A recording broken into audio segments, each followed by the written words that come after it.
Hello everyone, so here we are back for another night. Last night we tried this and I thought it worked quite well, heard from many of you, and I know that you enjoyed joining in. What has led me to do this is really the desire to hear the story of what is everyone's new normal. And one question I've been asking people is, are you afraid? Not because I'm suggesting you should be afraid, and not because I'm trying to cause any panic, but sometimes when you ask people a question like, are you afraid? They give you a detailed answer as to why they're not, or they let you know that they are for one reason or another. So it tends to be a question that prompts a conversation. And so I wanted to do it again tonight. I am for another night sitting in my apartment here in New York City under a self-quarantine at the request of my company. I came into contact with a colleague who tested positive for COVID-19. I have not been tested. I have no symptoms. I was about 5 to 6 feet away from that colleague, and I really didn't think it was a big deal, but the company asked me to just be super cautious. And so that's why I am at home. Let's see. So let's just jump right in. Let's see who is on the dock. There is going to be one gentleman who I want to start with tonight. His name is Daniel Colon Ramos. Daniel, as it is properly pronounced, is a professor at Yale University. Let's wait for him to join. Aha! Hi, David. Well done. Thank you. Well, Daniel was trying to figure out, he's never done an Instagram Live before, and so I said, I don't actually know what button you have to hit to get on, but let's try it. So listen, I'm really excited for you to join us and be our first speaker tonight, because you called me. Well, first of all, we talk every now and then, and you send me something that you're passionate about, or, you know, whatever gets you fired up. And you're really fired up right now about the testing issue. And I think there's some information that you can provide to folks tonight who are watching that details why the testing is so important, specifically in Puerto Rico. And I want you to really, as best as you can, tell us why it's important that you believe the island's Department of Health starts allowing private labs on the island to actually take samples and do tests on the spot. So the floor is yours. Well, David, I'll start by thanking you for, as a Puerto Rican, I'll start by thanking you for tonight at 9 p.m. being covering these issues. I think these are important issues to discuss. And I'm also going to introduce myself. So I'm a scientist, and the tests that are discussed, it's called an RT-PCR. This is a test that I'm well familiarized with because as a researcher, I work at Yale University, and this is a test that we routinely use. So when I learned online early on in the epidemic the type of test that was being used, immediately I thought this is something that can and should be done in Puerto Rico, because I know people that do that type of test in Puerto Rico. So I was surprised when it was announced early on that the tests were going to be done outside of Puerto Rico and that it would take days to get results. It actually took a week, but it was announced that it would take days. And the reason that I was surprised was because in an epidemic, every minute counts. Like essentially, the longer you take to know the data, who's been positive, who's negative in terms of the test, the more it disrupts the society and the less information you have to act. So the analogy that I will make is, it will be like you cover the hurricane. So it will be like if we were trying to predict when the hurricane is going to make landfall without having a Doppler radar. So in Puerto Rico, in the old days, I remember my grandfather, he will look at avocado trees and he will say, oh, it looks like there's going to be a very strong hurricane season this year. So it would be like if we were trying to make predictions about the hurricane based on avocado trees. And I grew up in Puerto Rico. I have many family members there. It's my country and I care about it deeply. So I am concerned, knowing what I know, that the tests are taking this long, because the tests are the foundation to all future strategies, epidemiological and otherwise.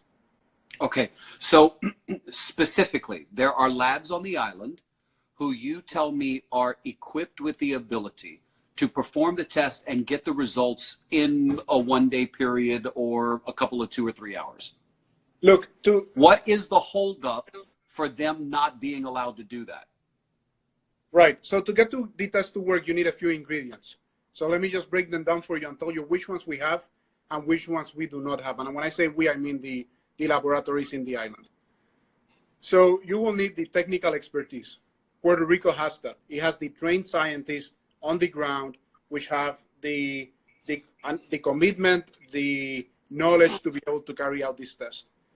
You need to have laboratories that are certified by the federal government, by the state government, to be able to do this type of clinical test. Puerto Rico has that too. You need to have the machines, the equipment that is quite sophisticated to be able to run this test. That's also there. That's also there on the ground.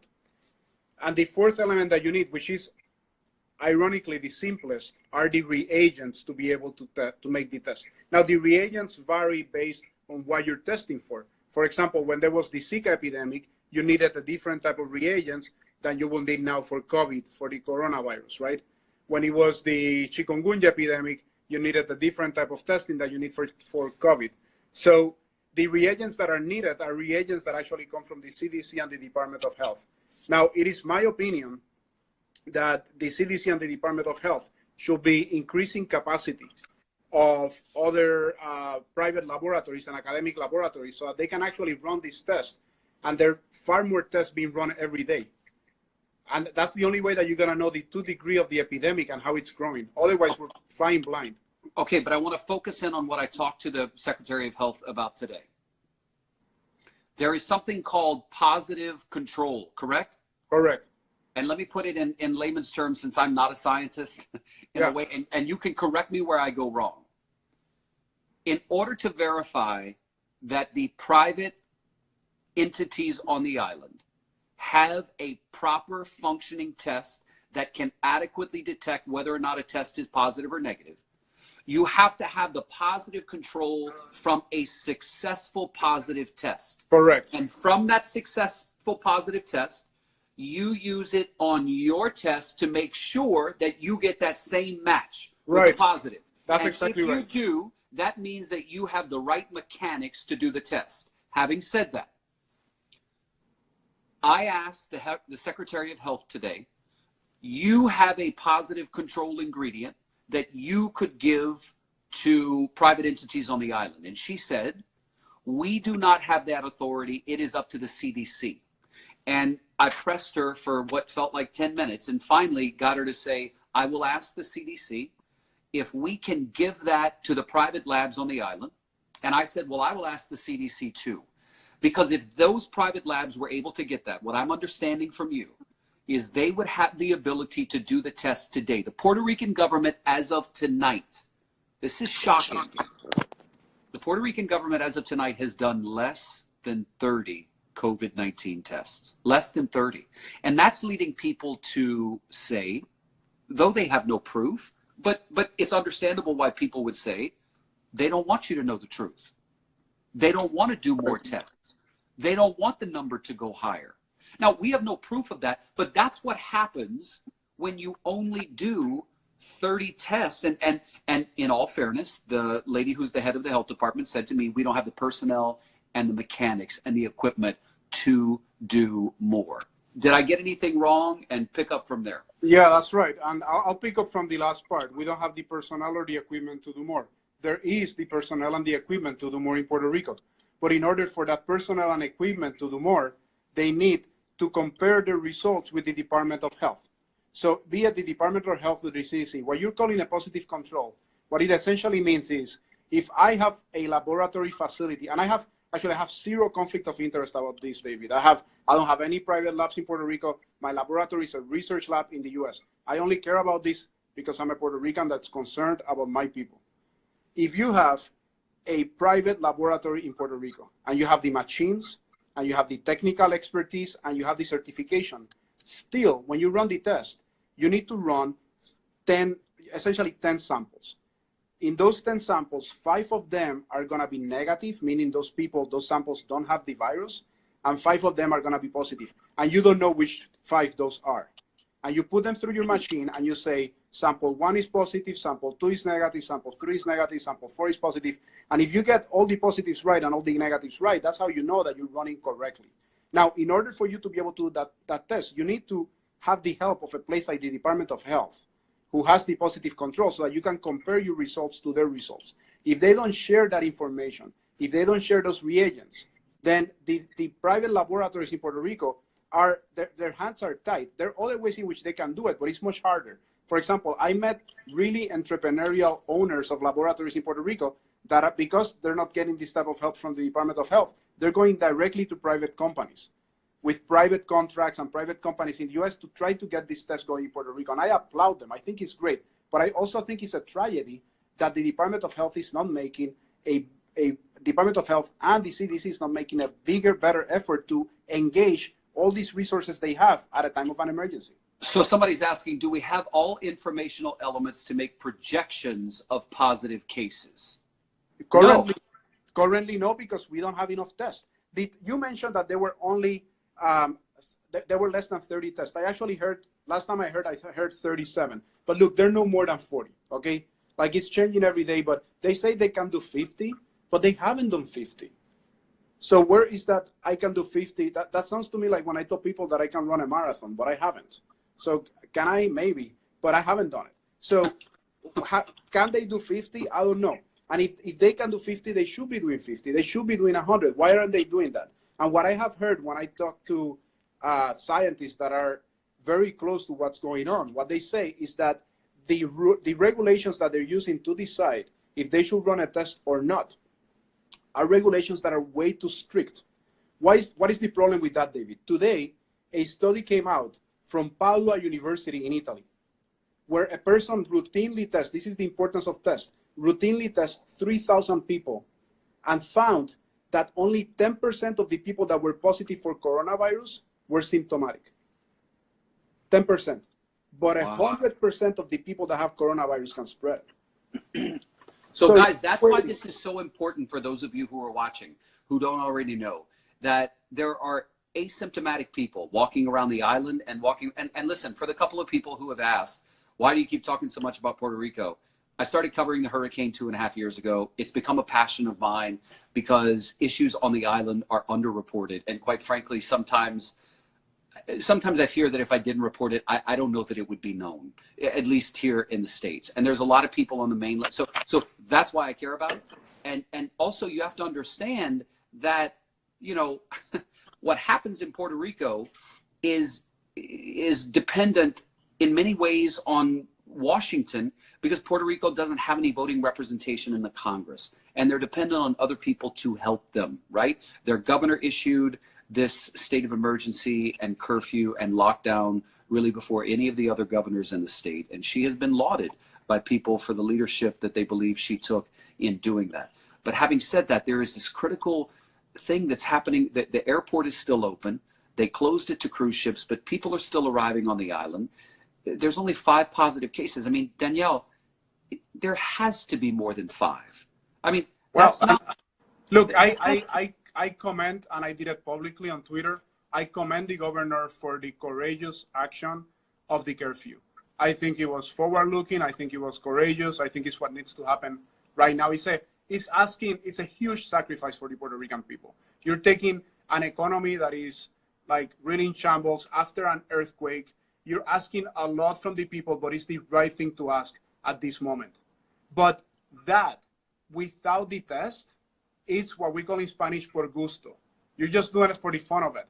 Because in 2 weeks, like if you have, it's making so many assumptions, David, that are just wrong. What's going to happen? Like, what are they going to do in 2 weeks? They're going to like close down the borders. They don't control the borders. Like, they cannot assume that the only cases that are coming are from Italy and China. That is an assumption that is about 3 months old.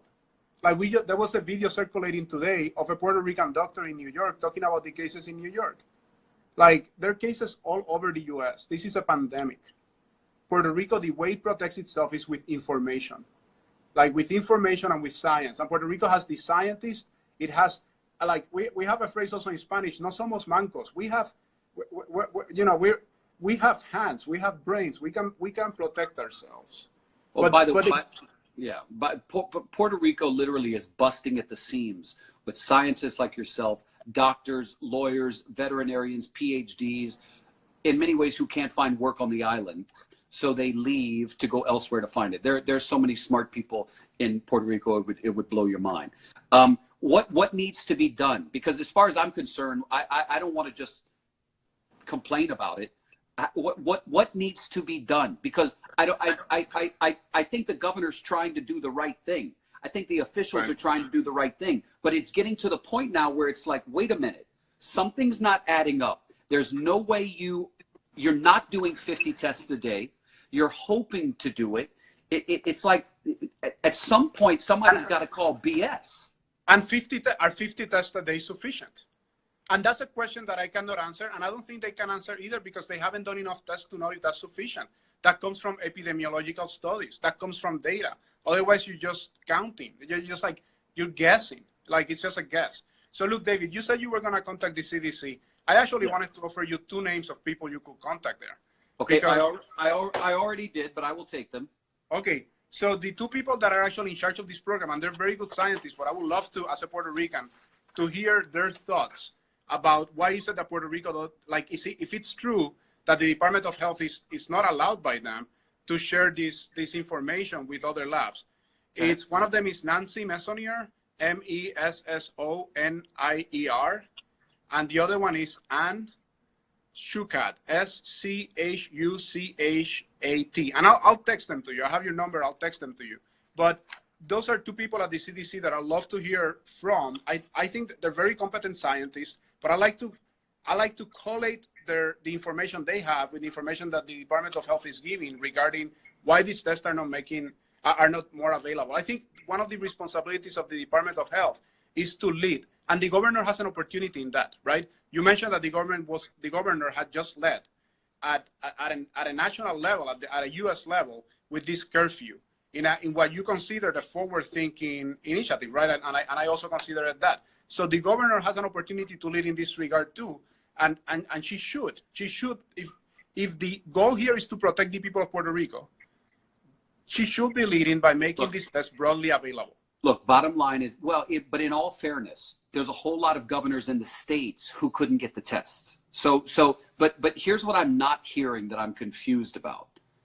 What I'm not hearing is her say, this is not okay, this is unacceptable, we need more tests, and where are they?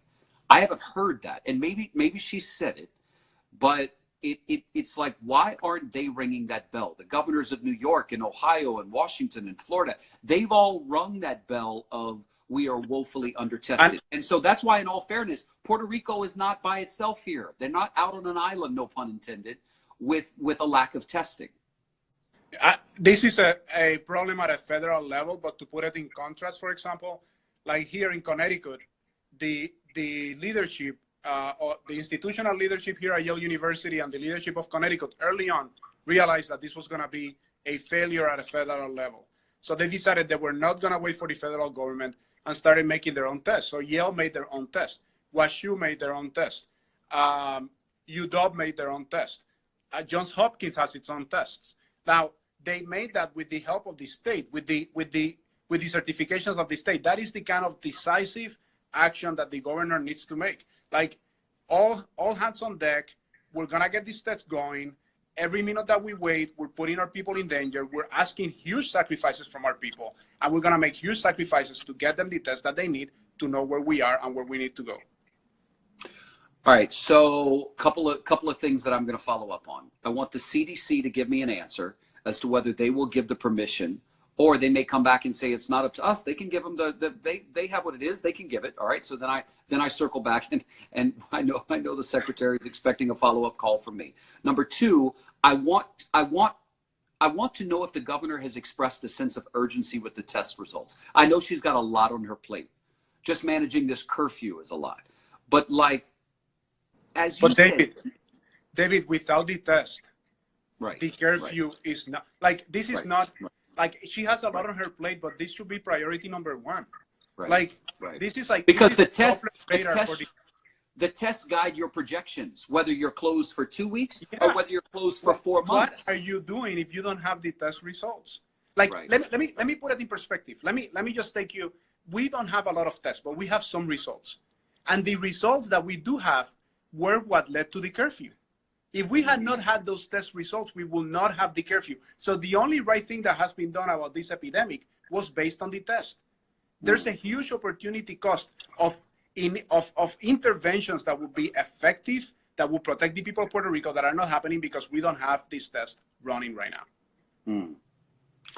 Okay, this is good. You got me fired up. I think you got everybody else fired up, and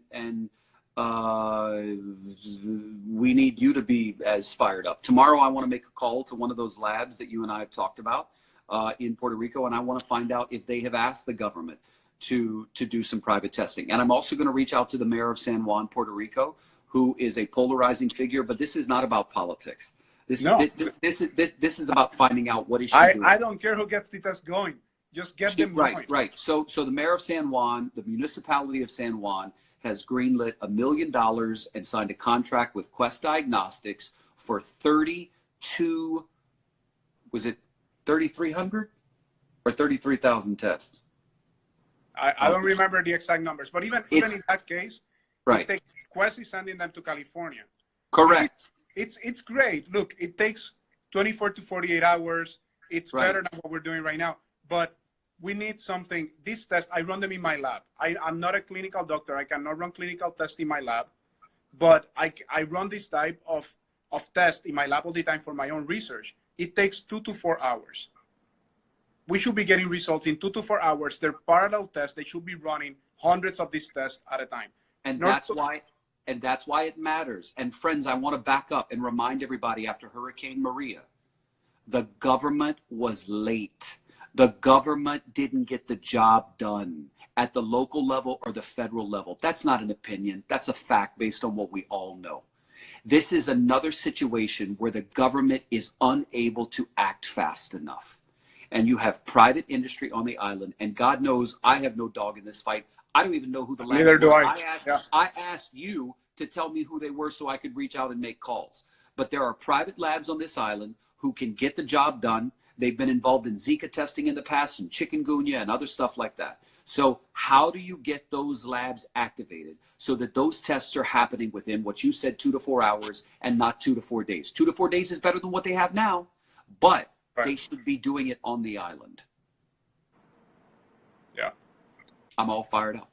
Okay, I think people have really appreciated this science lesson from you and the motivation that we got from it. So thank you. Gracias, David. Muchas gracias. Really appreciate it. We'll talk tomorrow or later tonight. All right. Bye. Thanks, Danielle. Yeah, I wanted you guys to hear from him. I mean, he just, and I hope we made that easy to understand. I didn't want to get too in the weeds and confuse everybody, but he loves his island so much, and he's so freaking smart and well-connected and helps me sort of understand things that I otherwise don't. So I've got my homework cut out for me on what to do tomorrow and in the days ahead.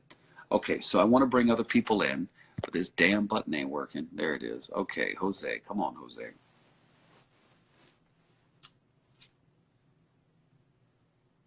Jose declined. Well, now, Jose, you put yourself in the queue. You put yourself in the queue, Jose. All right.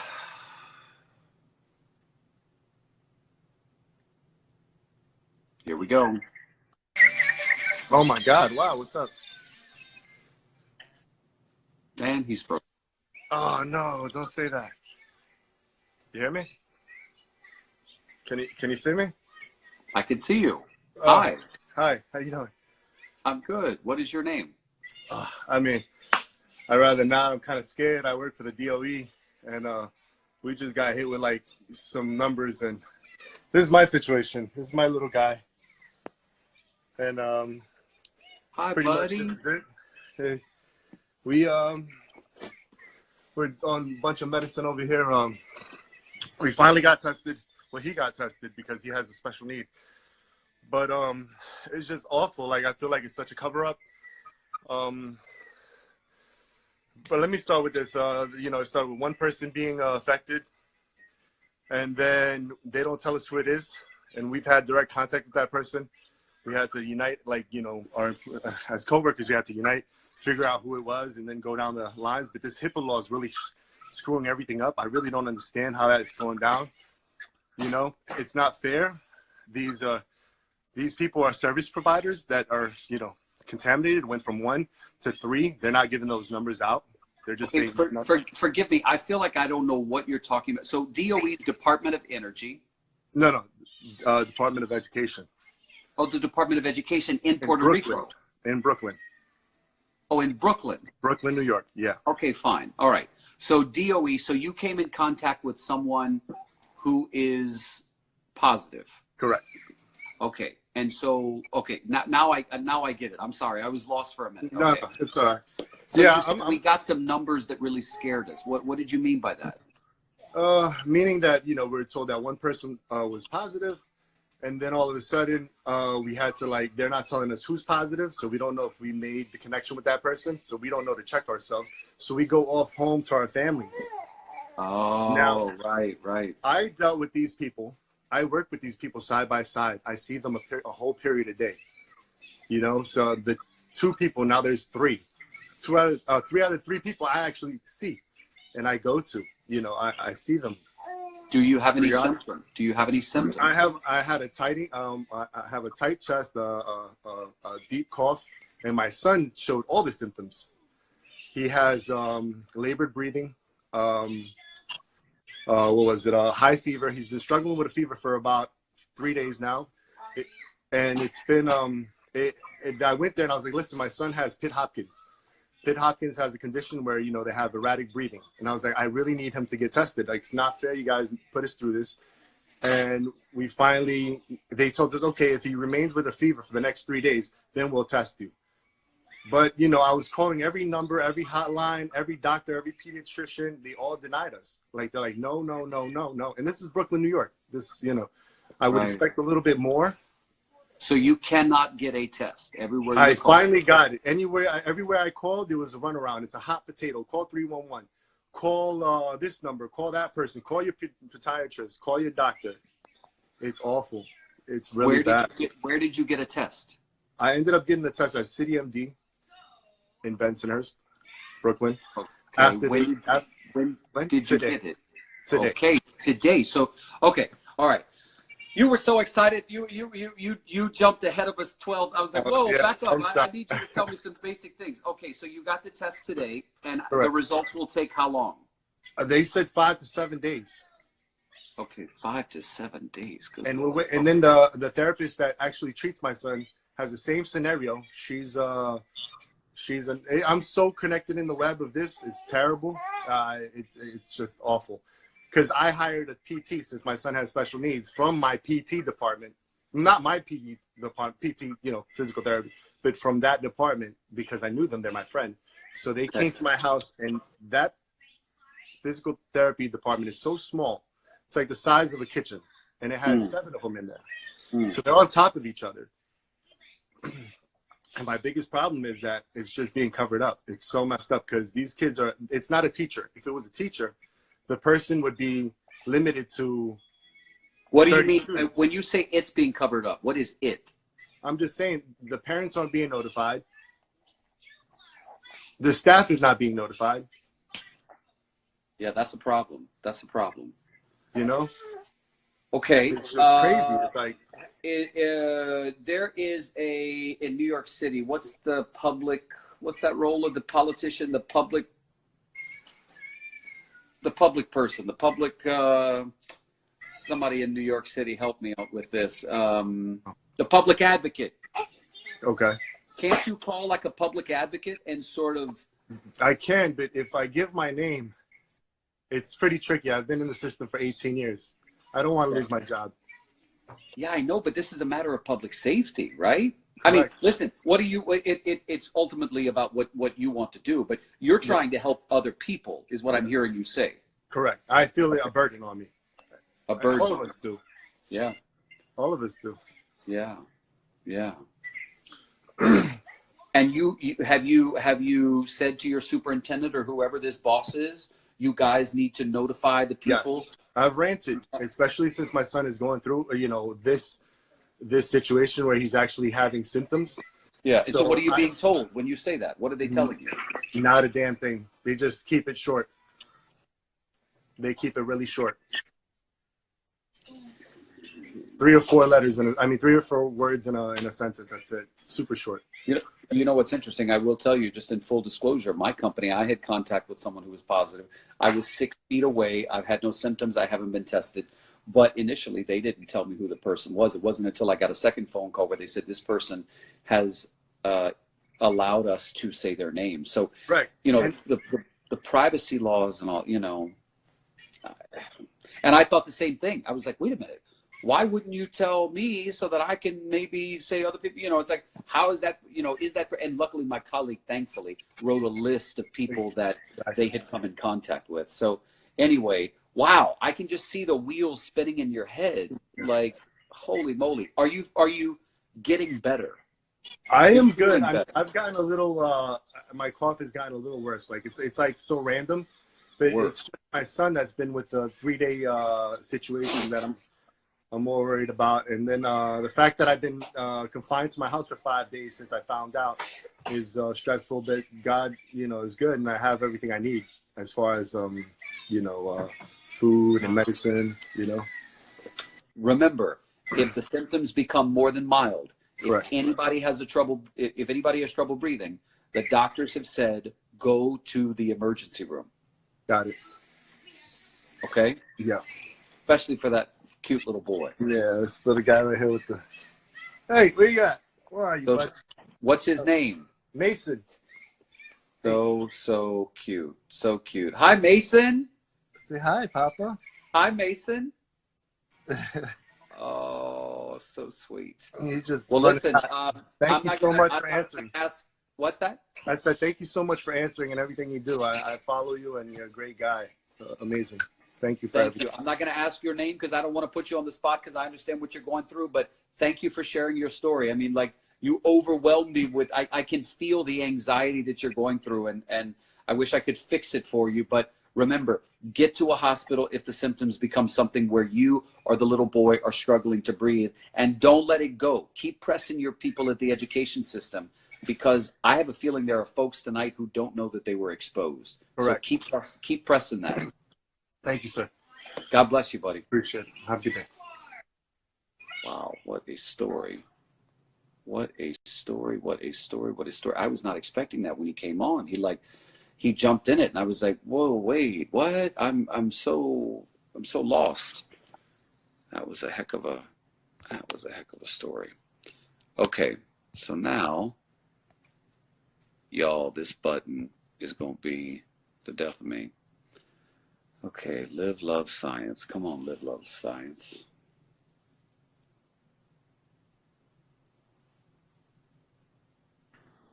Hello. Hello, what's your name? I'm Hector de Jesus Cortez, and this is my wife, Ed Marie. Hi, David. Nice to meet you. You too. Where are you guys in the world? We're in Boston. We're both Puerto Ricans, so we're both PhDs at MIT, at Harvard, and we've been following this all along.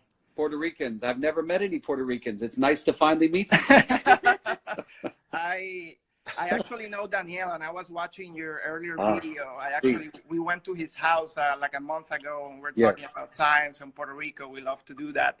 Such a smart guy, right? So smart. So smart. Amazing, brilliant guy. And I want to just say that, yeah, like he said, we do have the personnel and the willingness to do all those tests in Puerto Rico, and I hope you can help us with that, because I know that it can be done. I did my undergrad at the University of Puerto Rico, and I used to know many people that do those type of tests, so it can be done, and it should be done. All right, so let me ask you a question I've asked a lot of people. I did last night. I'll ask it to both of you. Are you afraid? Oh, we both are, yeah. Why? We actually have this page that we have, Live, Love, Science, where we're answering questions to all our friends in Spanish. So what we do is we look for primary literature, and then we answer any questions that you or anyone can have. So yeah, we're very afraid, and we're telling all our friends, please do not go out if you don't have to. Yeah, we're trying to keep the people informed because there's so much misinformation going around. my mom texts me things all the time where I'm like, Mom, please do not share that information. And so we're trying to do our part and keep the country informed. Both of our parents are in Puerto Rico, so it's very scary. It's scary. Where on the island are you guys from? I'm from Isabela. And I'm from Bayamon. Bayamon. Yeah. Okay, so what is your new normal like? My new normal is waking up and we're trying to do new recipes, trying to cook at home as much as we can, keep exercising. Exercise is very important for the immune system, and we are doing our home exercise. Yeah, we're actually Harvard closed for probably 6 to 8 weeks. Like most labs are now in pause because everyone knows how dangerous this is. Yeah. Listen, guys, I'm sure glad y'all joined in. Y'all are another example of what I mean when I talk about there are so many smart freaking Puerto Ricans. Yeah. I mean, you guys. We know a lot, and we actually are afraid. You probably have heard about a program that we were going to run for Puerto Rican high school students here at MIT and in Puerto Rico. They were going to come for 2 weeks in June, and now we don't know if that's going to happen. You know, it depends on how this goes, but we want to keep training scientists in Puerto Rico, and you're helping us to do that and to spread the word about how good we are. Listen, I feel like one of the main objectives I want to pursue right now is how to get those private labs up and running. Because to me, and I'm not an expert, I'm certainly not as smart as you guys, but to me it's very simple. The local government is not getting it done. And so you've got these private labs that can get it done. If they can get this positive control formula that helps them verify what they got, they can start. That makes all the difference. So tomorrow... Absolutely, and tell them to talk to us scientists. I mean, we are here for them. We're in our homes, and we can like ask or help them any way they want. So, you know, we're here for them. Could you do me a favor? Go back and run the health department. Work for it. No, I'm serious. No. I meet so many incredibly smart young people. And I'm like, can you go run that department? Can you go be that's the island? What did John F. Kennedy say? Your country needs you. Your island needs you. Your country. Absolutely. Yeah. We will be there if they ask me. So. Yeah, I know you will. Thank you both. My best to you. Thank you. Thank you. Have a good one. You too. Bye-bye. How you like that? How you like that? I'm telling you, man, there are so many people like them, smart as all get out. Looks like Joe Biden had a good night. Wins Florida and Illinois. Oh, what happened to the person I just clicked on? Here we go. That person's unable to join. Here we go. Waiting for. Boom. Connecting.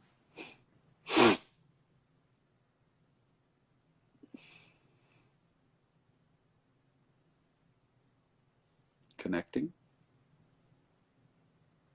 Still connecting.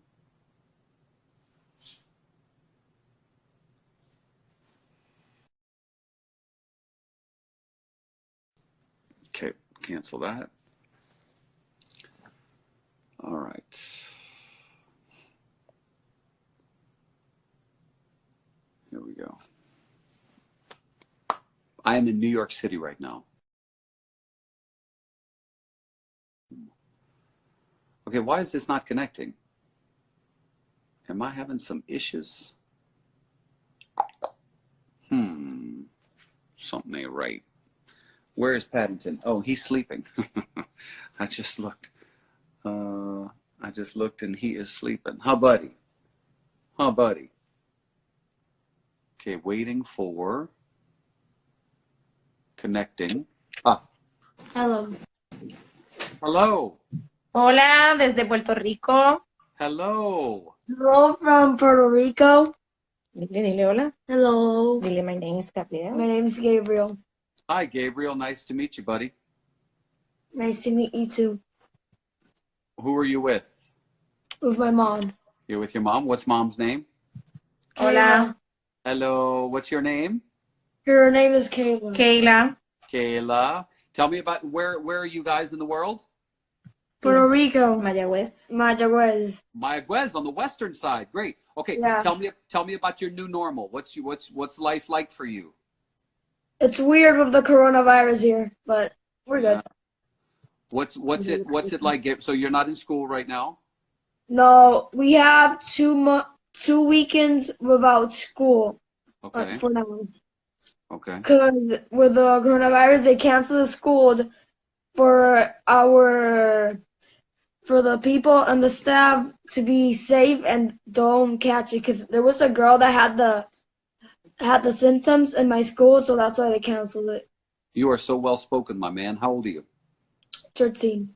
13. So that would make you, what is that, like 8th grade? Mm-hmm. 8th grade. So tell me, are you able to go to class? Like, can you do online stuff? No, we don't have the online stuff. Right now, we're just free. Dile que está en escuela privada. Free. 'Cause I'm in private school. Oh, you're in private school. Okay, got it. So, like, what do you do during the day? I mean, are you going stir crazy inside, or do you go out in your backyard, or what? I go like 2 minutes outside and then just run back to my room for me because I'm just scared to get the coronavirus. So I'm like, yee. Yeah, I was gonna ask you. Are you afraid? A little bit. Dile And que what are está- And I what just are you, started inventing stuff in my room. you started what? I started inventing stuff in my room. What kind of stuff are you inventing? One time I invented a fort that even had lights on it. It had a door. It had a window. It even had a place for you to shard stuff. What do you want to be when you grow up? Maybe an architect. An architect. Awesome. Awesome. So I'm very impressed with you. You are well spoken and you make eye contact and you seem like a very nice Dale las gracias. Thank por todo you. lo que hizo por Puerto Rico. young man. Thank you for everything that you've done for Puerto Rico. I thank you. It's really nice to meet you. God bless you. Thank you. You too. It's really nice to meet you. And bye, Mom. Bye. Dios te Bye, bendiga. Gracias. Thank you. Thank you. Thank you. Thank you. How impressive was he? What a sweetheart. What a sweetheart. Okay, here we go. Da, da, da, da, da, da, da, da, da, da, da. We get some water.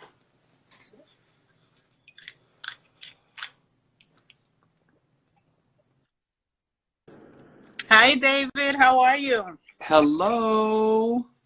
Hi, my name is Jackie. I'm in Yeah. the Bronx, New York. The Bronx. All right now. All right Yeah. now. So tell me about your new normal, love. Well, I'm a professor at Fordham University, Okay. and I teach teachers actually who want to become school leaders. So until last week, I was teaching on campus, but as of Friday, I've been teaching using Zoom conferences and Blackboard and online services. So it's extremely different because we're very interactive in our class and we do a lot of collaborative projects. So, but the students have been so resilient. They are all teachers in New York City public schools for the most part, which is undergoing a tremendous shift. Yeah. I'm from Puerto Rico also. I'm from Ponce. Ponce. Yeah. What did they say to me the first time I got there? Ponce. Ponce es Ponce. Lore Mas is parking. Yes, you got it. That's what they told me. That's what they said. You know, it's funny because it makes us seem really, really like snooty, but the reality is we're just a bunch of fun people. Fun people, proud Ponceñans. Yeah. La familia. Somebody, it was a police officer who said to me, and this was after Maria. I mean, we were right in the throes of things. And he took me off to the side, and I thought he was going to tell me something really serious. And he said, let me tell you, don't forget, it is an honor to be Puerto Rican, but it's a privilege to be from Ponce. Yes, yes. You know, and I also went to school. You know, I was born here, actually. Yeah. My parents took us back and forth for all summer vacations. So we had a bicultural experience growing up. Yep. Eventually, I went to the University of Puerto Rico in Rio Piedras, and I studied there. And when I finished my doctoral work, I did my study on the public school leadership of Puerto Rico public schools. Wait, time out. Somebody just said that's my mama. Oh, really? You have a kid? You have a kid watching this? I have two sons. One Well, is Daniel, Eli, and Daniel. One of them might be watching. Anyway, Also, can that's I cool. ask you? I have two questions for you. Number one, Sure. I interview a 13-year-old girl Uh-huh. who is studying from home. She goes to an arts academy in the Bronx, Mhm. or at East Harlem, lives in the Bronx, and she said, I was more focused today. I applied myself more, and I got more done today at home than I would usually do in a day or two. So that's a statement. My question is this. Do you think, you know, de Blasio and others have said there's a chance the kids don't go back to school this school year, and there's a chance they don't go back for the calendar year, right? If that were to happen, do you think there's a way that forever changes how we teach kids? Like, in other words, do we go back to that system, which really hasn't changed for 75 years? Or do we maybe say we had to get everybody set up for this online thing, so why don't we just continue at that rate? I mean, I'm going to be honest with you. My biggest concern would be equity. Yeah.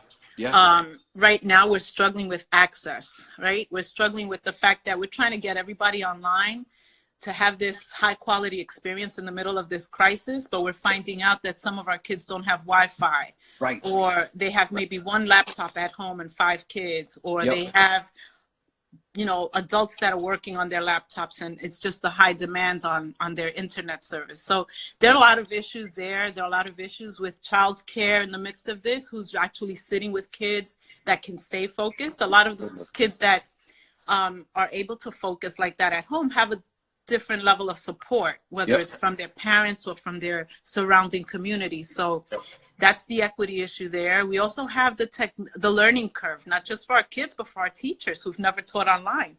So it is going to change education. I think it's given us whiplash. I was a middle school principal for 11 years before going to the university level. Right here in the Bronx, and I taught algebra right here in the Bronx, you know, to many students that were coming in from the Caribbean. And I could say that the learning curve just to differentiate instruction for the needs of students in one classroom is a huge deal. But imagine for a system of 1.3 million kids. And I've had the privilege of visiting hundreds of schools as the executive director for school quality for the entire city of New York. And it's so different. I mean, you can literally go from one school to another, like across the street, and find such different contexts, you know, from fully stocked resource labs and technology, you know, to the gazoo, to another school that's struggling to get 30 laptops that can roll around the building. So it's the same thing, except it'll be spread out to the communities and to homes. So I would say that the people that have the answer are the partners like the Bill and Melinda Gates Foundation and those huge corporations that can donate technology to underserved communities. Because if education is going to be the equalizer, then it has to be the equalizer everywhere. Let me just clap for that answer, because I know a lot of people watching will clap for that answer. And that's a brilliant answer, because what I heard you say was, yes, this probably will change education fundamentally and forever, but we have to remember the context within the changes. This is changing the world. I mean, there are companies that are going to say, why do I need to pay $10,000 a month for that brick and mortar building when I got all my employees set up for 6 months of work and it went well? Well, I'm going to make them work from home. I mean, I have a story airing tomorrow on CBS This Morning. Every interview I did was from here. And so anyway, things will change, but that it's so important. I mean, it is so important to hear the context. And I have to say that one of the things that people don't necessarily think about immediately, unless you're in the thick of this profession, and I love my profession, is the most beautiful, noble profession. I would do it all over again. I retired from the Department of Education after 34 years of service, and I keep teaching at the university because it's what I love to do. And I teach at my church. And You're not that you don't look that old. Your numbers must be off. I started when I was 8. Okay, I started But the other thing is that we have students that have special needs. Yeah. We have students that have physical special needs like motor skills. Speech pathologists work closely and physically closely with our students because they need modeling and they need reinforcements that can only come from that very specialized attention that our one-to-one service providers give them. We have students with language proficiency needs that come from all over the world to New York, and they have to speak English to be assessed in English. And those information sessions that they have, or those instructional sessions they have with teachers that are skilled at getting a student to pronounce things a certain way. It's a one-to-one. It's not something you can just translate into a video, send a kid home with it and expect that he's going to accomplish that task. So we can't assume that by saying that we've distributed 30,000 computers in New York City, that we've fixed the problem, because there are children that have the technology at home, but they can't do anything with it because that one-to-one support and the attention of a caring and loving teacher that has dedicated their time and energy into building their expertise to do that, they're not going to be there at home with them. And then you have parents that are strapped for time, then they may not necessarily have the same skill set as other parents to do the work because their capacity building has maybe gone into other things like raising their family and taking care of other financial challenges that they might have. So it's a huge, the reason New York City schools don't close as quickly as others is because when we shut down, we're shutting down for 1.3 million kids, 85,000 teachers, and 1,800 principals plus their teams. It's an entire world out here. Like, you can't just say, everybody go home and we're going to text you later. It's really multifaceted. But, I met with my students today, and on the positive note, what I have to say is we have a bunch of resilient people working in our schools that still, they've recorded their video. My daughter-in-law is a teacher, and she recorded her YouTube welcome video for her students today. And I saw it and brought tears to my eyes because she's talking to a camera, but she's saying, hey, I'm with you, no matter what, every day I'm going to be online with you, and I'm going to talk to you, and I'm going to try to teach you through this camera. But it's not that interaction where I can say, hey, David, did you understand? Do you need more help? It's not that. It's disconnected. So although our kids are tech savvy, and even my 1-year-old granddaughter, which I do have, my beautiful granddaughter, she knows how to, she came to my house the other day. She's pressing the TV like she can swipe the big screen on my TV. She's 1, not even 1. She'll be 1 on Saturday. So, we have a variety of learners, a variety of needs, and our kids are tech savvy, but there's nothing that could ever replace the relationship between a teacher and that student. You cannot replace it. You cannot supplant it. You cannot make believe that you've answered the call by giving a bunch of dollars and a bunch of devices. It's not going to happen because at the core is a relationship. And people learn from people that they know, care about the fact that they learn. But let me say this, and this will be a challenge for people like you. The intimacy of what you and I are sharing has led me to listen on the edge of my seat. Wow.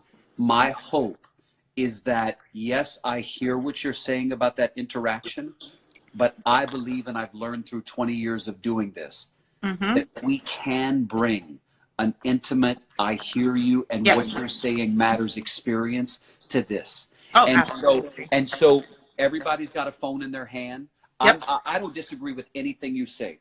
But I do think there is a way to personalize this to where because I know I'm ending this exchange with you feeling smarter than I came into it, right? And so every child has that ability too. Yeah, absolutely. And I think, we had, when I was a principal, I had on my board, on my in my conference room, I had a question that said, what happens when, despite our best efforts, our kids don't get it? And the answer has to be, we're going to do whatever it takes. Amen. We have to do whatever it takes. And, you know, my hope is that the teachers that are coming through our program at Fordham University, a little plug, we have an amazing program for school leaders if they want to come to Fordham. I think the people that we bring through our programs, we say, you know, you may be the only bearers of hope for the kids in front of you. And so you can't give up, because you're that example, you're that motivator, you're the ones that can say, no matter what, we're going to get through this, we're going to go through this together, you will learn it. You're going to learn it at your pace, in your way, you'll demonstrate your capacity in your way. But at the end of the day, I'll be able to say, I think you've got it, you know, and we're going to be okay. But I call technology, that the aha moments. I call that the aha moments. Yeah, and technology is definitely a help. It's a support. What I don't think everybody understands is that you can't just give it out and expect it to do something. There's still that personal touch that needs to be included there, and the reinforcement, because that social emotional piece that comes with learning. You know, just like the little boy that you just interviewed. What an amazing little boy, right? Right. And he had so much spark in him. And even though he's running outside for a little bit and coming back and he's scared, he's still trying to invent something. You know, Yes. That curiosity, I'm sure, is nurtured, not just by technology, but by his mom, who's sitting right next to him, telling him, right, you're saying the right things. She wasn't coaching him too much, but she's pushing him, you know? And so we all need that. And so hopefully, you know, we'll be able to combine those two understandings. And it was important to me, and I'll end with this. I didn't want to not acknowledge him, because I thought the mother was on, but then it didn't seem like the mother wanted to talk. No, right. And I thought, don't dismiss him, right? Because he's so young. Mm-hmm. And I wanted to engage him, and look what came out of that engagement.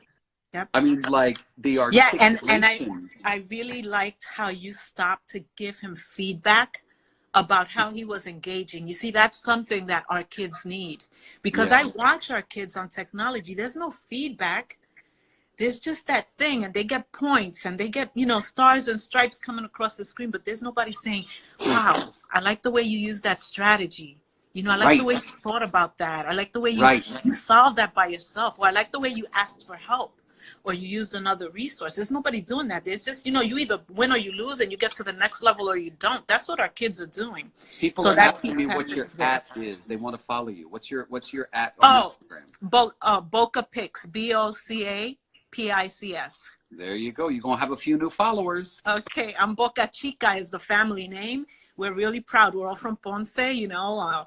Basketball is in our name. And we have a cousin that's still in Ponce. He was an Olympian. He actually carried the flag for the Puerto Rican team in Rome in the early 60s. And so we have a lot of teachers in our family. My father's 3 sisters were teachers and principals in Puerto Rico. And there are a lot of teachers, and my mom's a retired teacher. I'm a retired teacher. We have educational assistants. We have my sister-in-law works with autistic children. My son works with District 75 special needs children. My daughter-in-law is a special educator. It's in our blood. It's in our family. It's a passion. We believe in this, you know, and every opportunity that we get, I think that our passion for that comes through. Not only that, but we're also in ministry at our church. And I remember I reached out to you, and I have to say this. Thank you so much. You have no idea that you did this, but I'll tell you now. During Hurricane Maria, we were devastated here. We did not know what to do. And I remember there was one day when I was just so broken, because we had sent a lot of boxes of cajitas de amor. I don't know if you'll remember that, but I sent you something about our project, which was little boxes of love. And we were sending them all over Puerto Rico, and people were receiving them. I remember that, yeah. Yeah, I sent you a long text, because that day I was just so broken, and I was like, what else can we do? And you just, you know, you wrote back, and it was something short. But in the midst of, I'm looking at you in the rain in Puerto Rico, like in the water. And then I look at my Instagram, and I see that you've actually taken time out to respond and to say, you know, we're doing everything we can. We're going into the, you know, countrysides or whatever. And I was like, wow, that's what we need. You know, just somebody that can tell us, even if they don't know us, that it's going to be okay. You know, It's and right gonna now be with the okay. coronavirus, It's that's gonna be all we okay. can do. You know, this is going to be tough. It's a challenge. It's hard. I told my students today in our class, it's an online class, and one gentleman just came back from Colombia. He says he used to complain about the city because it's so packed. He says, now I just want people. There's something about humanity that we can't just give up. And so I know that God's going to get us through this. You know, we have a favorite psalm that says he'll send angels to guard over us. And that's Psalm 91. When you get a chance, just read it. If you've never read it, I want to offer that to you as an appreciation for what you've done for Puerto Rico, because God sends angels to guard over us. And I believe that you, in a sense, have been that angel for a lot of people. And when we can't see what God... Well, now that is a shame. Instagram cut me off with Jackie, who was being so kind and so informative. So if you were just watching, Instagram cut it off. I'm learning that as we do these lives, you can only go for so long. It looks like it's an hour. That's what I think it is, an hour. You have 1 hour on Instagram Live and then it cuts you off. So Jackie, if you are on Instagram, cut me off after an hour. So I apologize. And thank you for the kind words, and thank you for the context and the candor. Wow. If we could all have had, and I had some wonderful teachers, so let me not make it sound like I didn't have good teachers, but if everybody could have a moment of having a teacher like her, that was really something. So, okay, let's, forgive me just one moment. My team is actually, I'm putting together a story for CBS this morning, and my folks were messaging me, one of my colleagues was messaging me to see, and just so you know, I'll give you a little behind the scenes. We have a fact check department, so my script just went through fact check, and fact check had some questions that I now need to go in and answer. So, you know, when I hear people blabber about fake news, I often laugh to myself and I say, if only they knew everything we go through in order to get it right. I mean, down to the verb, we are wondering if it's the right verb to use, right? So updated script with changes from legal. Also, we have lawyers that go through it, just to give you an idea. So one script that I worked on, it'll be about 2 minutes. 4 or 5 people are involved. There's a lawyer that sees it. There's a standards and practices person who sees it. Fact check who sees it. David, can you confirm track 1 that the Gonzaleses are in New York City? Yes. Yes, they are in New York City. Don't know Meg's age. Will ask. Bill's mother I got off his Facebook page. Okay, so let us bring in the next contestant on The Price is Right. I always wanted to be Bob Barker Day, you know? Okay, who's next?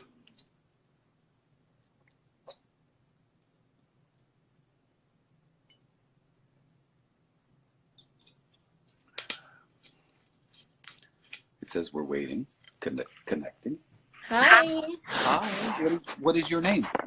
I am Liane. I live in Gurabo, Puerto Rico. Bravo. Tell me about your new normal.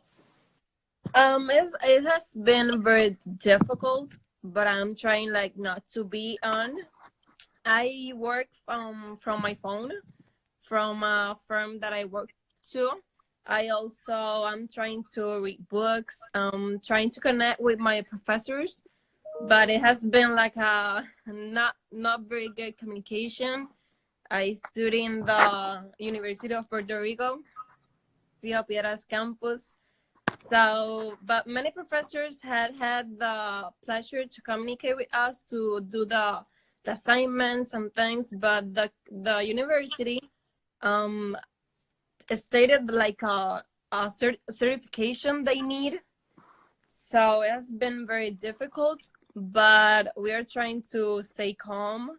We are I am with my mom and my sister, so yes. Are you afraid?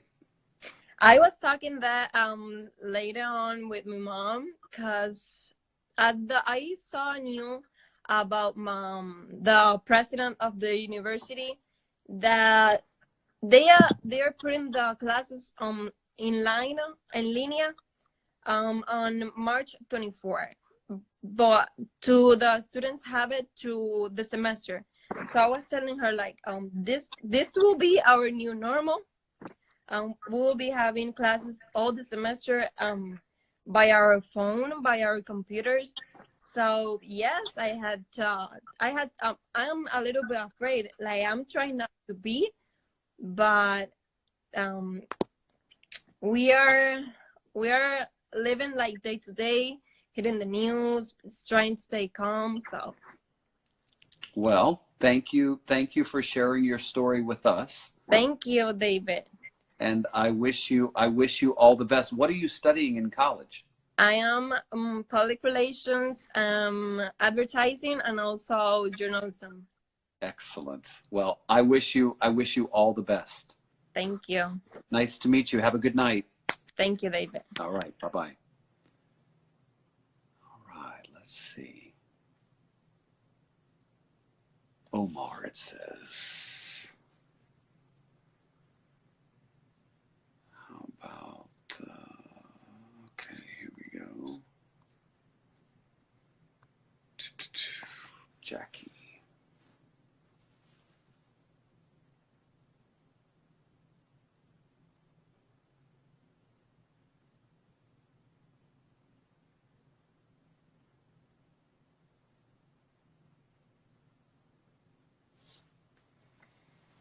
It says connecting on my end. Connecting.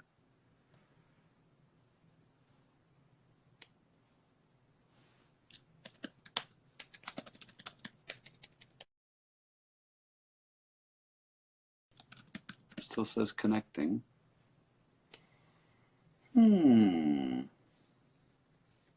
That didn't work. We're gonna go for another one. Paddington, you okay? Hello. Good. Hi. How are you? I'm good. How are you? We're doing good, thank you. Where are you in the world? We live in South Florida, Palm Beach County. Okay. What is your name? I'm Kathleen.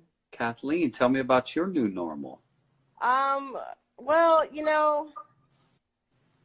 we've been in quarantine. We have been in quarantine since Friday afternoon. Okay. Why did you go into quarantine? To break the cycle.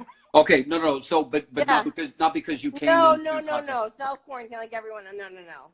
Got it. Okay. Yeah. So since Friday, have you left your house at all? I went out yesterday for a physical therapy appointment. And it was it's a very small practice, but I was unsettled being there. And yeah, so I came back home and I'm just foregoing physical therapy for now.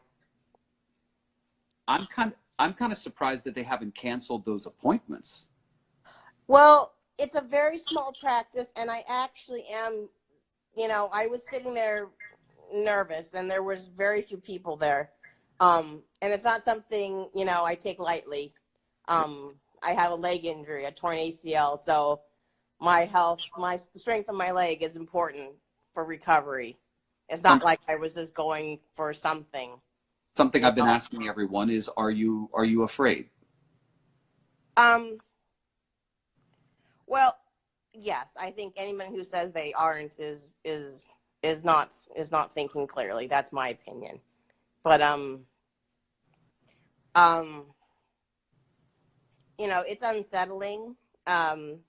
My daughter goes to high school here where we live, and now they're going to be closed through the middle of April, and they'll be moving, I think, to an online. So yeah, you have to be knowledgeable. You have to pay attention. I listen to news sources such as your time.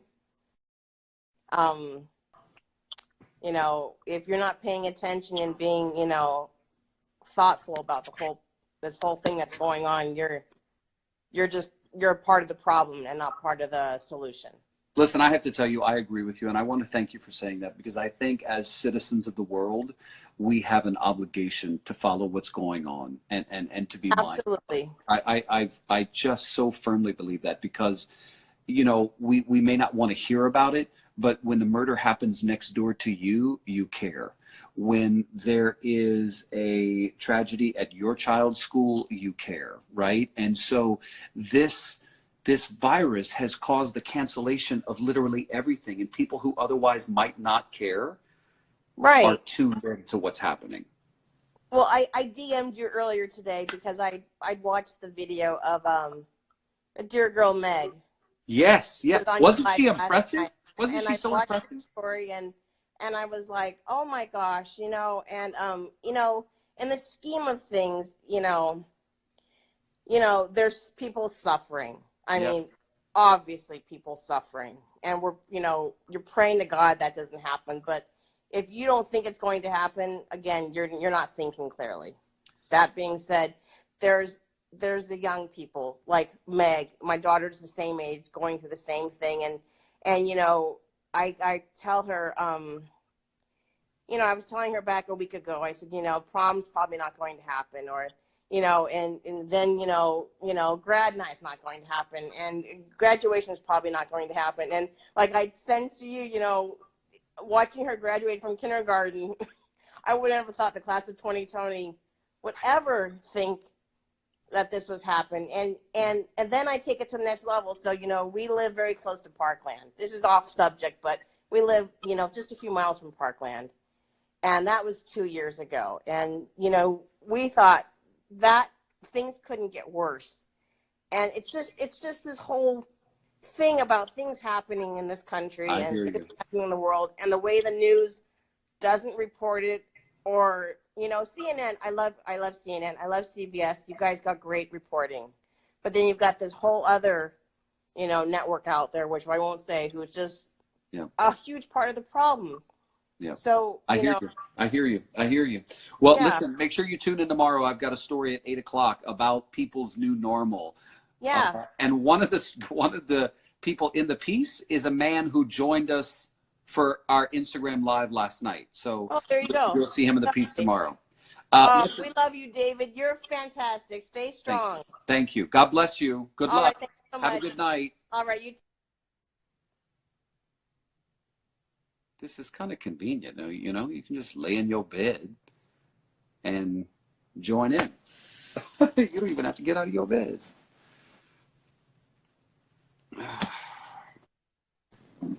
Hey, how you doing, David? I'm well. What's your name? Jonathan. Jonathan. I'm originally from Cuamo, Puerto Rico, but I'm living in Charlotte at the moment. Charlotte, all right. I like your hat. Is that the Puerto Rican flag? No, I thought it was. No, it's Charlotte Hornets. Wait, the New Orleans Hornets. No, they they moved to Charlotte. Wait a minute. Oh, so we got the Pelicans now. Yeah, we got the Pelicans. Yeah, can you tell I'm not? I wouldn't pass an NBA test if you gave it to me. I see. So what do you do in North Carolina? Well, I work at a warehouse. Everything over here is kind of a little hectic. Now they're closing restaurants as far as like dine-ins. Right. They're limiting everything to, groups of just 10. Yep. So it's getting kind of hectic over here. Like the streets are empty. It's just a weird scene, It's kind of surreal, isn't it?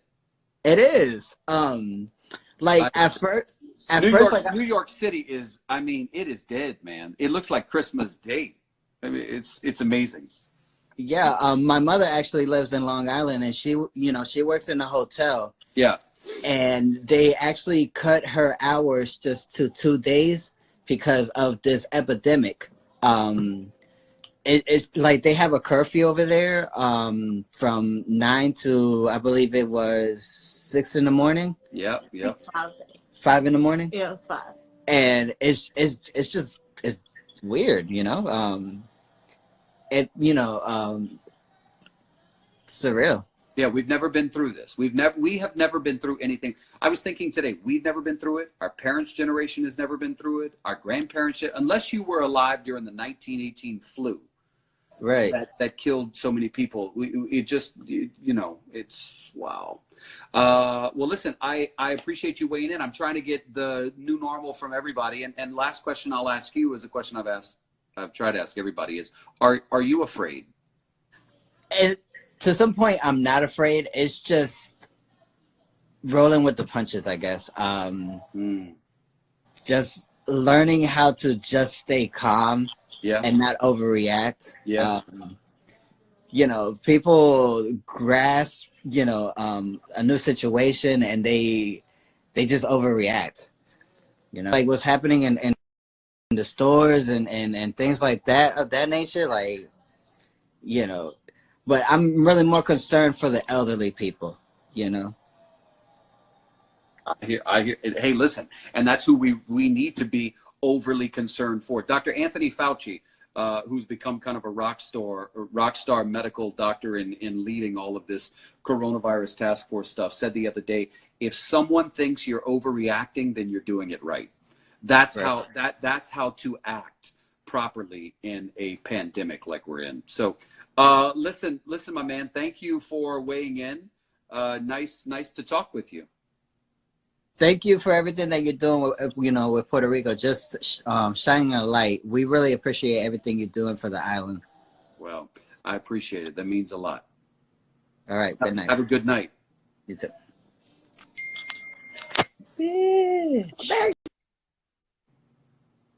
All right, let me check a message here. One of my bosses called. I want to make sure everything's okay. She called me twice. Here we go. Ba, ba, ba, ba, ba. Who's next? Jacob.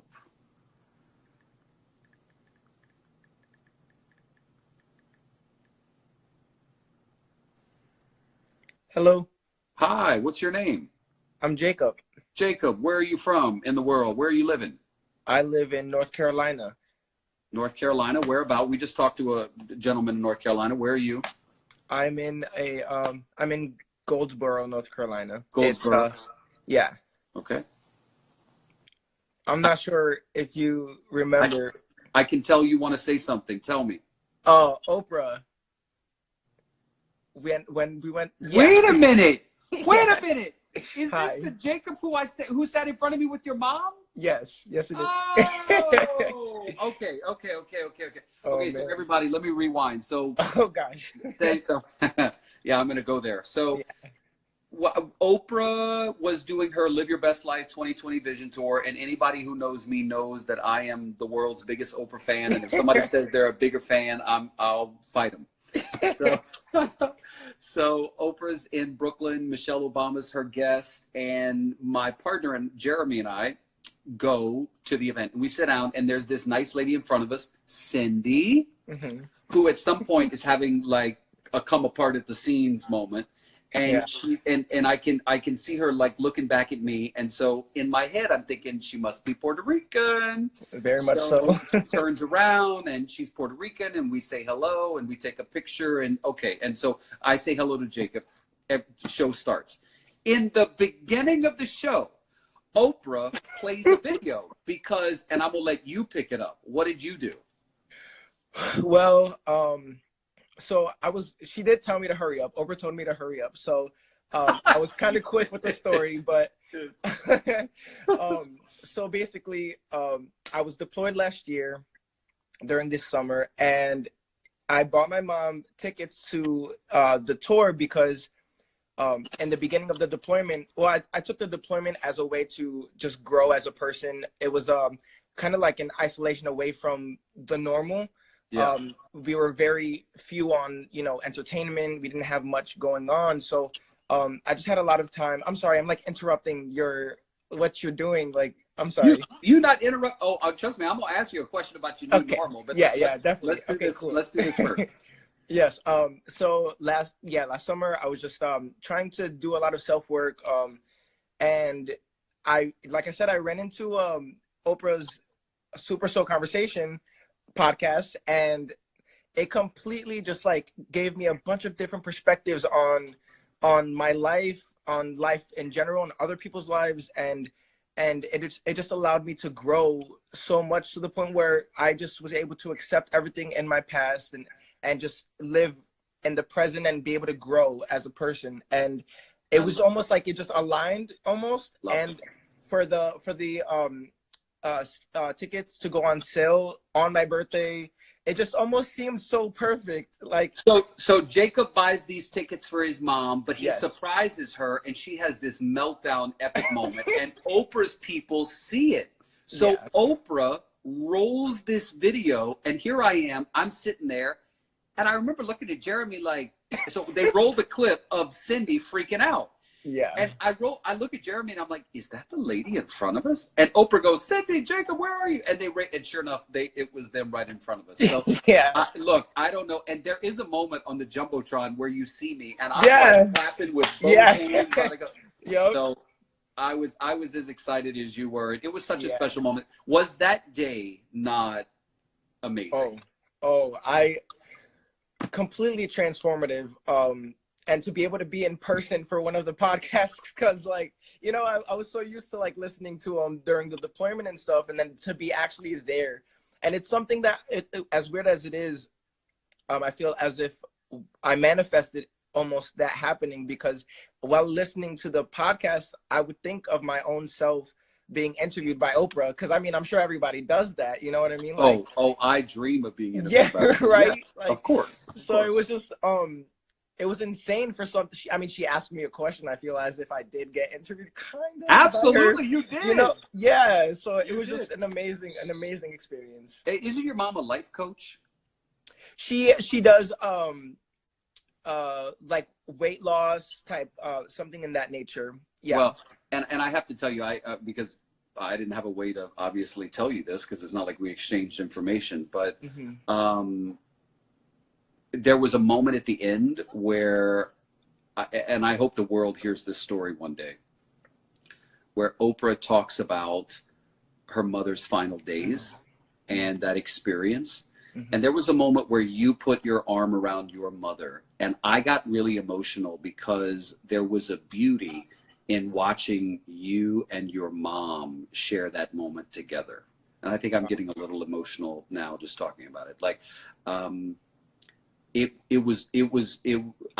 want to thank you for sort of allowing us around you guys to witness that moment between you and your mom and to share that, because that was super special. Thank you so much for that. Thank you. That was really special. So your new normal. What is it? Yeah. My new normal. My mom calling me every day, nonstop, asking me if I bought food, just in case anything happens. But that's her heart. I think my normal is just being more aware that my actions do impact other people around me. I think I see it in a different light now, based off of all of this, how much like we just interact with each other, and how much we do, like I said, impact each other, not only in like a physical way, but even emotionally as well. How a virus that we can't even see is just really like spreading, and that can happen with energy and moods and negativity and positivity, and just really how much we interact with each other. I think that this is, I'm not gonna lie, at first it seemed almost as if it wasn't gonna be that serious, so I'm sorry. I think that a lot of younger people kind of took it as like, oh, this is gonna blow over, and I can't lie, I was one of them at first. And then things started to really come to play, and I'm like, all right, hold on, this is a lot more serious than I thought. And it's kind of making me realize, like, yeah, like I said, this is something that's just a big interaction with other people. You have to be aware, you know, and it may not affect me, but it may affect people around me or their loved ones, and that's something to be mindful about. Because mindful is one of my favorite words, because there is no immunity in the world, you had the ability to pass the virus to someone else or to not. Yes. And the way we don't is to maintain a social distance, and to the extent that we can, isolate ourselves. Yes. Listen, this was special. This was a surprise. I wish you all the best. There's something very special about you, which the world is going to benefit from. So I thank you. Thank you so much for that. Thank you so much for what you do. I thank you. And give your mom my best. I will. I definitely will. Good night. Good night to you too. Oh, what a spirit, huh? What a spirit. That was such a moment to witness him and his mom. Okay, here we go. Here we go. Bianca, come on, Bianca.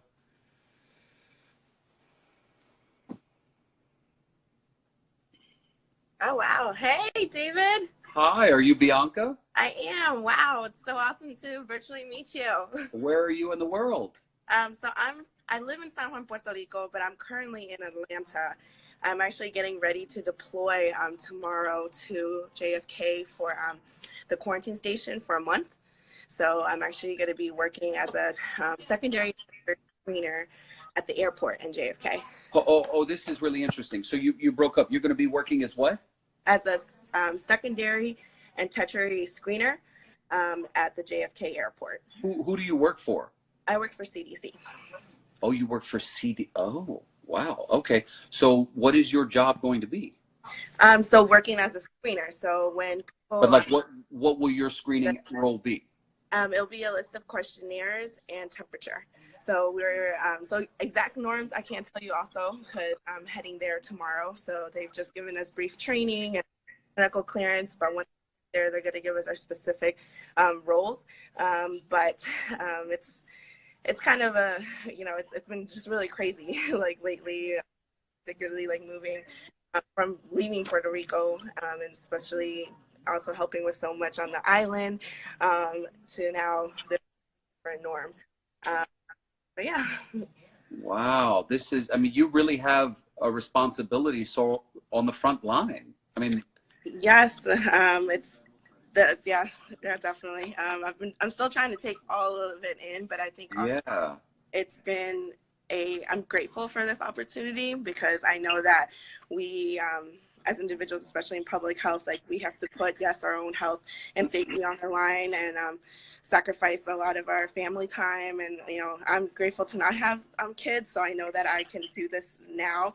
But it's also people like us don't do this, we won't help fight the spread of COVID, and you know that's why we're doing it for. So I'm very grateful for my colleagues that are every day fighting for this.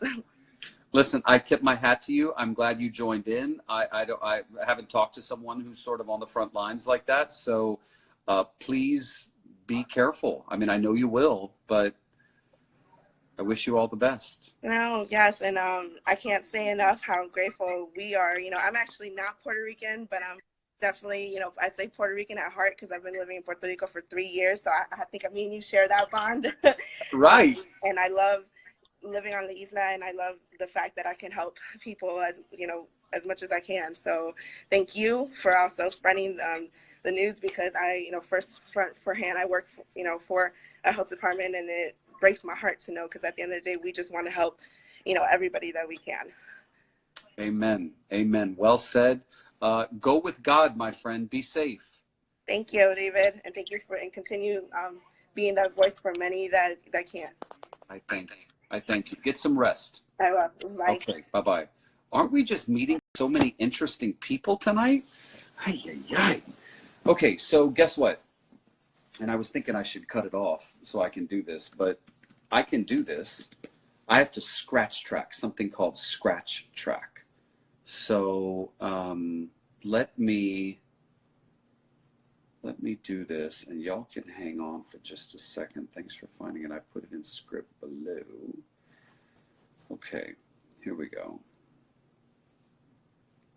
So you're gonna get a little behind the scenes. I love behind the scenes stuff for viewers anyway, because I feel like we try to sanitize what happens behind the scenes, and I'm like, people like behind the scenes, you know? So let me just track this a little bit. This East Nashville couple says they kept track of COVID-19 since January and now are self-quarantined in their apartment. The Gonzalez home in New York City is now a classroom for 4-year-old Ramses and his 13-year-old sister Haley. The Gonzalez home in New York City is now a classroom for 4-year-old Ramses and his 13-year-old sister Haley, who's using Google Classroom to interact with her teachers and peers. 17-year-old Meg Boone sent us a video from her home in McKinney, Texas, which is just outside Dallas. Mona Mualim is working from her home in New York City. She cares for her 90-year-old father and 78-year-old mother. Our CBS News radio colleague Bill Rakoff and his family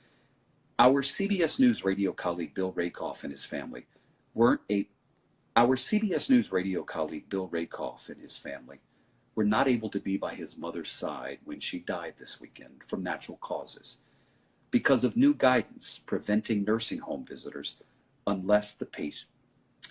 Our CBS News radio colleague Bill Rakoff and his family were not able to be by his mother's side when she died this past weekend from natural causes. That's because of new guidance which prevents nursing home visitors unless the patient is dying. Bill's family didn't know how imminent his mother Laura Lee's death was. Bill reflected on his dad's devotion to his mom. All right, so those are basically what we call scratch tracks. So I give them something to go on. And from there, they can take it, they drop it in, and then I will redo it a little bit later on. So let me send it to the folks who need it. And then we'll get back to business.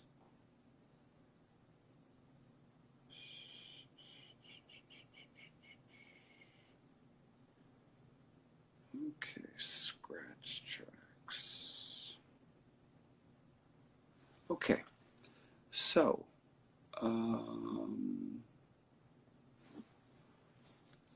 let's see, how do we get the next person on? Oh, I like this handle, blessed and truly favored. Come on, blessed and truly favored.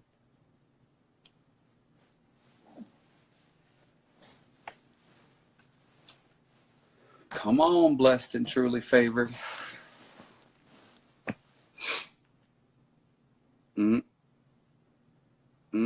I think blessed and truly favored might not be paying attention. Let's see. We're going to give blessed and truly favored one more chance. Waiting. Connecting.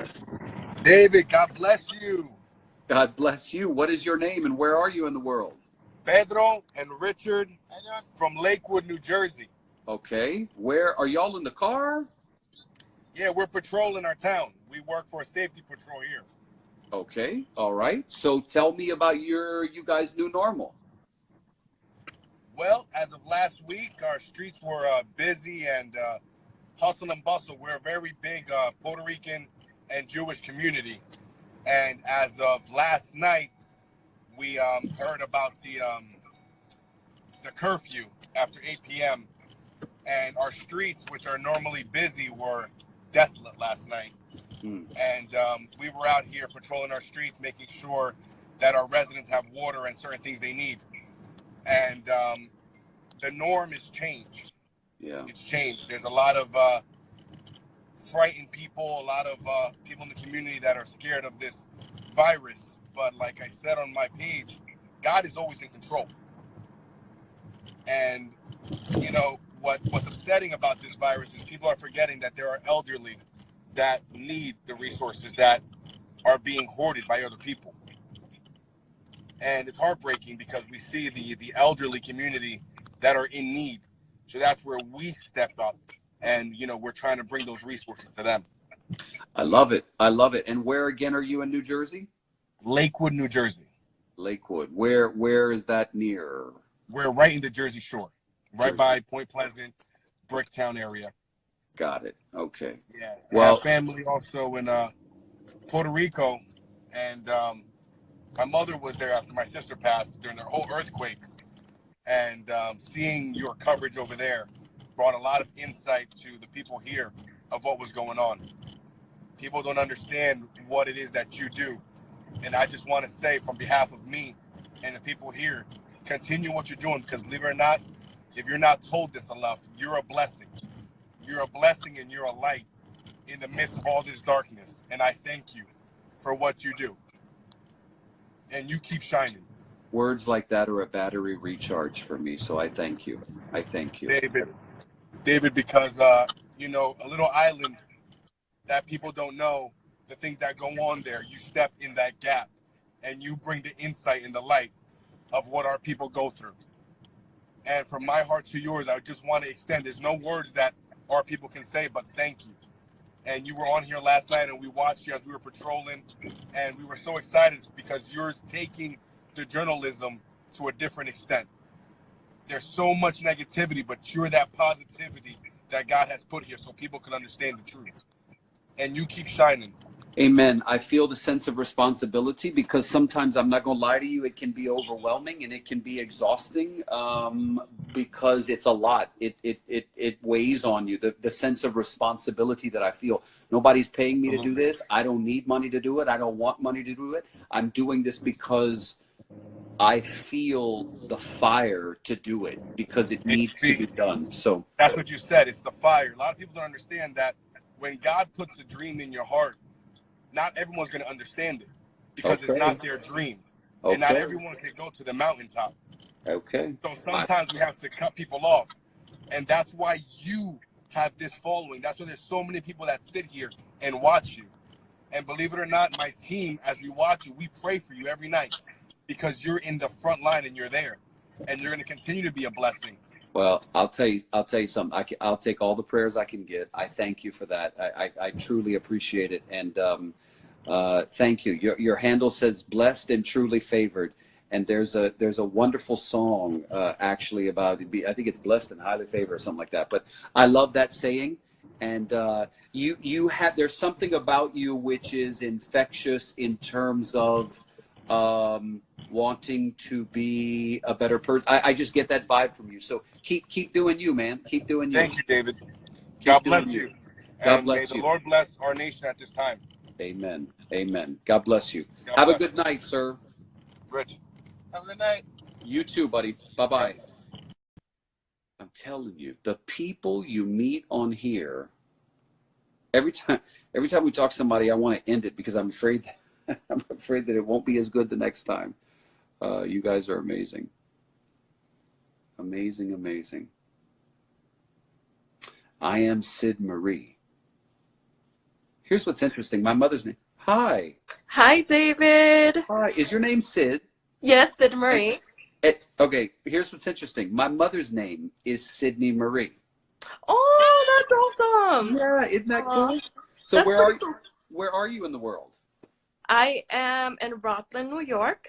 I am Puerto Rican. Okay. So I want to say thank you so much for everything that you've done. You have no idea how much you mean to the Puerto Rican community, period.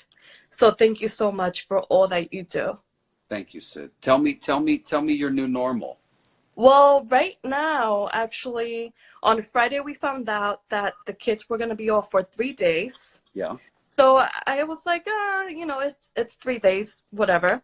Right. But now they have extended it. So I just finished making my kids a schedule. Okay. So basically a schedule in which they could, do all of their schoolwork, basically. Yeah. So, I feel like right now the kids still need a routine and some structure. Yep. So definitely I put in there some breaks in between, but also I want to make it like almost like a school kind of schedule. Mm-hmm. That way they don't lose track of everything that they have to do for school.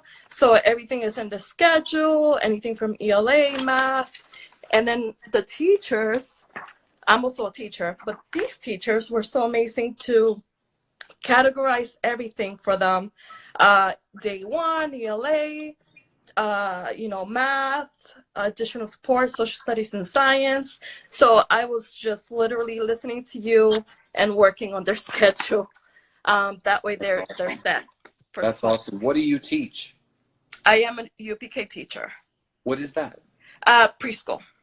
Ah, preschool. Oh, my Yes. Lord. You have the patience of Job. But my kids are in 2nd and 6th grade. Second. Yes, and my son does receive speech and language pathology. So I'm so grateful that his speech and language therapist was able to send in some work for him as well. Listen, how far are you from New Rochelle, that cluster?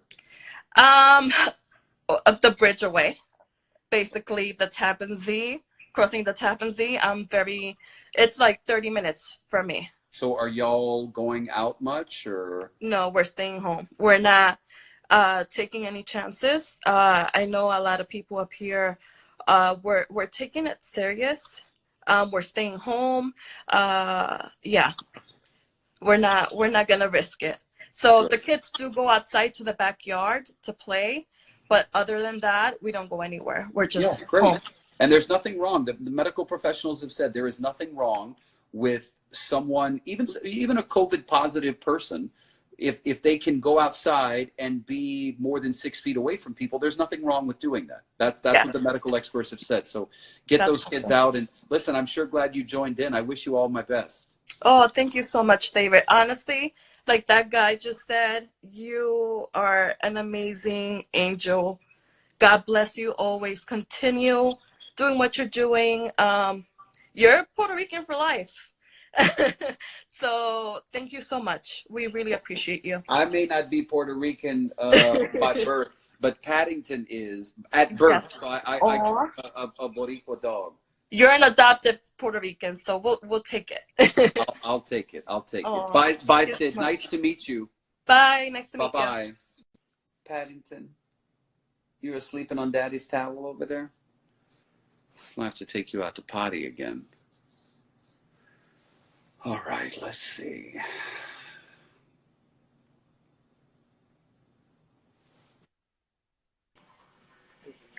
Oh, hell no. I didn't know I was going to be connected. Hello, what's your name? My name is Kayla Espinosa. Kayla, where are you in the world? I am from Boston, Massachusetts, and I am Puerto Rican. Okay, tell me about your new normal. I'm sorry, it looks like I got you out of bed. No, we were watching a movie. Okay. My husband's over there. Hello, husband. So tell me about y'all new normal, love. So I work for Vanpool. It's a school bus and for special education kids. So I'm a little bit nervous. That's okay. And they sent a message to us that kids are gonna be out for March 27, but later on we received an email telling us that they're gonna be until April 7. Okay. So every morning I get up and I put the kids on the table right here to do the work. And I put a video just the other day with my husband. He dressed up all like a teacher. And he's like, okay, this is what we're gonna do. And my kids, they were laughing. They're like, okay, Dad. Making the best of it. Listen, do you get paid? Yeah. Do you get paid if you're not working? You do. Yes, I received an email that they're gonna pay us for the sick days, but we still can go to an deployment. So we kind of not sure. They're still giving us emails what they're gonna do with everything. Yeah. Okay. All right. And you know the Congress is considering something which may give paychecks to, which will give checks to every American. I mean, they're talking about potentially a $1,000 check for each American. That's what I heard. Yeah. Yeah. My laundry is still sitting there. I'm so scared to go out. Yeah. They're still there because I really, and thank God the teachers from school, they bring us every morning, like around 10 a.m. They bring us lunch and breakfast. Wait a minute. They bring food to your house? Yeah, and we go to the office where we live, and they bring us to us. I took a picture of all of them. They came with their own car, and they bring food for the kids. Would you send me pictures of that? Because I'd like to share it. Yeah, sure. Send me pictures of it. Tell me what school and who they are. I would like to share it. I mean, it's Leominster High School and Somerset Middle School, and all the teachers, they're working really great, and they always send us emails telling us what to do with the kids, and so we can, put them busy. That's amazing. That's amazing. I want to give a shout out to those teachers. Listen, I'll let you go back to bed. I'm sorry for rousing you. No, it's okay. We love you. Thank you for keeping America informed about what happens in our land. Thank you. You're our hero. Yes, you are. Thank you. You don't know how people, they ask me, I didn't know Puerto Rico is part of America until you came. Even his nephew said to us, the only American that I like is David. Well, I appreciate that, and you can count on me to continue. So I wish you all the best. Keep smiling. You got an infectious smile there. So I wish you the best. And send me those pictures of the teacher so I can give them a shout out. Yes, I will. Okay, love. Be well. Okay. Bye-bye. Bye-bye. Oh, that was interesting. I want to share that with those teachers. That's pretty cool. That is pretty cool.